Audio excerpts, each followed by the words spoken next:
দৰ্শকসকল সকলোকে মোৰ চেনেলটোলৈ আন্তৰিকভাৱে স্বাগতম জনাইছোঁ। প্ৰিয় দৰ্শকসকল, আজি মই এই ভিডিঅ'টোৰ মাধ্যমেৰে আপোনালোকক যিসকলে Kkhsou আণ্ডাৰত যিকোনো ডিগ্ৰী বা ডিপ্ল'মা কোৰ্চ কৰিছে, যিসকলৰ ইতিমধ্যে ডিগ্ৰী ডিপ্ল'মা কমপ্লিট হৈ গৈছে 2025 চনৰ আজিৰ তাৰিখৰ যিটো মই ভিডিঅ' বনাইছোঁ আগষ্টৰ আগতে কমপ্লিট হৈছে অল সেমিষ্টাৰ, অৰ্থাৎ আপোনালোকৰ যদি ডিগ্ৰী 6টা সেমিষ্টাৰ আৰু মাষ্টাৰ ডিগ্ৰী PG হয় তেন্তে 4টা সেমিষ্টাৰ ক্লিয়াৰ হৈছে, তেন্তে আপোনালোকে কি কৰিব পাৰিব, ডিগ্ৰী বা মাষ্টাৰ ডিগ্ৰী কৰা অৰিজিনেল চাৰ্টিফিকেটখন আপোনালোকে লাভ কৰিব পাৰিব। পোষ্ট অফিচ বা আপোনালোকে বাই হেণ্ডো লাভ কৰিব পাৰিব, যিটো Kkhsou হেড অফিচ আপোনালোকে খানাপাৰাত পাব। তেন্তে আপোনালোকে কেনেকৈ এপ্লাই কৰিব মই লিংকটো ডেছক্ৰিপশ্যনত দি থৈ দিম। তথাপিও আপোনালোকে অলপ ষ্টেপ বাই ষ্টেপটো চাই লওক। তো আপোনালোকে ইয়াত এই অফিচিয়েল ৱেবছাইটত অহাৰ পিছত ইয়াত টিক মাৰ্ক দুটা দিব লাগিব, ঠিক আছে। এইটো টিক মাৰ্ক দুটা দি ইয়াতে ষ্টাৰ্টটো ক্লিক কৰি দিব, ঠিক আছে। এতিয়া আপোনালোকৰ যিহেতু একাউণ্ট নাই, চ' আপোনালোকে ক্ৰিয়েট একাউণ্ট কৰিব। ক্ৰিয়েট একাউণ্টত কি লাগিব, আপোনালোকৰ ইয়াত এনৰলমেণ্ট নাম্বাৰটো লাগিব। এনৰলমেণ্ট নাম্বাৰটো আকৌ এবাৰ ইয়াত লিখিব। তাৰপিছতে আপোনালোকৰ কি কৰিব লাগিব, মোবাইল নাম্বাৰটো ইয়াত দিব লাগিব, লগতে আপোনাৰ ইমেইলটো ইয়াত দিব লাগিব। তাৰপিছত এইটো কেপচা আছে, কেপচাটো আপোনালোকে ক্লিক কৰি ইয়াত ফিল আপ কৰি দিব। তাৰপিছত আপোনালোকে ৰেজিষ্টাৰ বুটানটোত ক্লিক কৰি দিব। ৰেজিষ্টাৰ বুটানটো ক্লিক কৰি দিয়াৰ লগে লগে কি হ'ব, আপোনালোকৰ তাত এটা মেছেজ যাব। এনেকুৱা ধৰণে আপোনালোকৰ তাত মেছেজ যাব। মেছেজটো যোৱাৰ লগে লগে আপোনালোকে ইয়াত যিটো আছে আপোনালোকৰ ইউজাৰ ID আৰু পাছৱৰ্ডটো আপোনালোকে লিখি ল'ব। লিখি লৈ পুনৰ আপোনালোকে তাত যাব লাগিব ৱেবছাইটত। যিটো আপোনালোকে পাছৱৰ্ড পালে তাৰপিছত এইটো ক্লিক কৰিব। এতিয়া যিহেতু মই অলৰেডি ৰেজিষ্টাৰ হৈছোঁ, চ' অলৰেডি ৰেজিষ্টাৰ এনেকৈ আহিব। এনেকৈ আহিলে আপোনালোকৰ যিটো পাছৱৰ্ড পালে ইয়াত ক্লিক কৰি দিব, আৰু ইউজাৰ ID ইয়াত ক্লিক কৰি দিব আৰু পাছৱৰ্ডটো ইয়াত ক্লিক কৰিব। কেপচাটো ইয়াত ফিল আপ কৰি লগ ইন কৰি দিব। তাৰপিছত আপোনালোকে এনেকুৱা এখন ইণ্টাৰফেচ হ'ব। ইয়াত কেইটা ষ্টেপ দেখিছেনে আপোনালোকে, ইয়াত ষ্টেপ কেইটা আপোনালোক দিয়া আছে। ষ্টেপ 2ত আপোনালোকে এপ্লিকেশ্যন কেটেগৰী চাব, আৰু ষ্টেপ 3ত আপোনালোকে ডকুমেণ্টছ আপলোড দিব লাগিব, আৰু ষ্টেপ 4ত আপোনালোকে পে'মেণ্ট এটা কৰিব লাগিব। কিমান পে'মেণ্ট কৰিব লাগিব, 500+ হ'ব। মই পে'মেণ্টটো আপোনালোকক কৈ দিম বাৰু নেক্সট ষ্টেপত যেতিয়া যাম। চ' আপোনালোকে এই যিটো ফাৰ্ষ্ট ষ্টেপ আছে ইয়াত পাৰ্চনেল ইনফৰমেশ্যনখিনি আপোনালোকে ধুনীয়াকৈ ক্লিক কৰি দিব। পাৰ্চনেল ইনফৰমেশ্যন আছে ইয়াতে, কিন্তু আপোনালোকে পষ্টটো ক্লিক কৰিব, যিহেতু আপোনালোকে হেড অফিচত নাযায়। আৰু যদি আপোনালোকে হেড অফিচত যায়, এইটো ইয়াত ক্লিক কৰি দিয়াৰ লগে লগে হেণ্ড বুলি এটা অপশ্যন আহিব।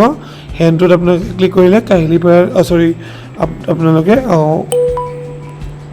খ্ৰীষ্টান বস্তি হেড অফিচত গৈ চাৰ্টিফিকেটখন লাভ কৰিব পাৰিব। চ' এইখিনি আপোনালোকে postal office detail the save and continue click কৰি দিব। এতিয়া আপুনি কি কোনটো ষ্টেপত আছে, নেক্সট ষ্টেপটোত আছে, যিটো ৰাইট চিন দিছে ষ্টেপ 1 2 ৰাইট চিন দিছে দেখিছেনে, এইটো কমপ্লিট হৈছে। এতিয়া ষ্টেপ 2ত আছে আপোনালোকে, ইয়াত আপোনালোকে যিহেতু অপশ্যনটো দি আছে অৰিজিনেল চাৰ্টিফিকেট, চ' আপোনালোকে ইয়াতো ছেভ এণ্ড কণ্টিনিউ ক্লিক কৰি দিব।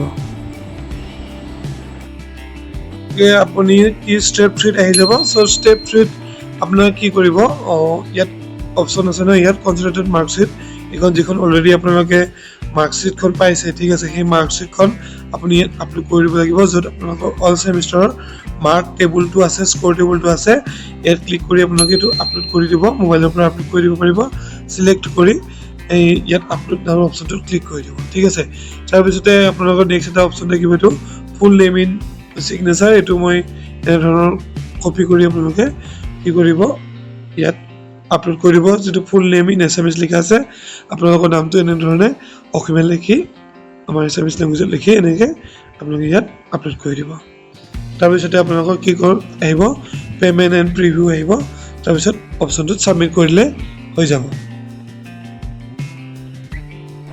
আপোনালোকে যদি কনচলিডেটেড এণ্ড ফাইনেল মাৰ্কশ্বিটখন চাব বিচাৰে, এনেকুৱা ধৰণৰ হয়।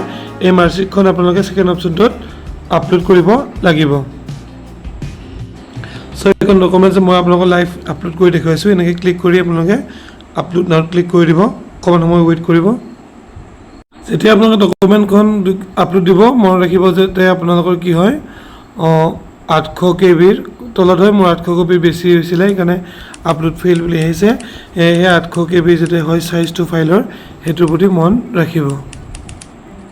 এনেদৰে আপলোড কমপ্লিট দেখাব। এতিয়া আপোনালোকে কি কৰিব, প্ৰিভিউ এপ্লিকেশ্যনত ক্লিক কৰি দিব, এবাৰ প্ৰিভিউ কৰি চাব। আটাইখিনি ডকুমেণ্ট যেতিয়া ঠিক থাকিব, তেতিয়া আপোনালোকে আই ডু হিয়াৰ বাই ডিক্লেয়াৰ ইয়াত ক্লিক কৰি দিব, ঠিক আছে। ইয়াত ক্লিক কৰি দিব। তাৰপিছতে আপোনালোকে ইয়াত যদি আপুনি এডিট কৰিব বিচাৰে এডিট কৰিব পাৰিব, ডকুমেণ্ট চেঞ্জ কৰিব বিচাৰিলে চেঞ্জ কৰিব পাৰিব। সো আপুনি ইয়াত পে নাওত ক্লিক কৰি দিয়ক আপোনাৰ নাম আহিব এনেকৈ পে নাওত ক্লিক কৰি আপুনি পে'মেণ্টটো কৰাৰ পিছত একনলেজমেণ্টখন আপোনালোকে ডাউনলোড কৰিব পাৰিব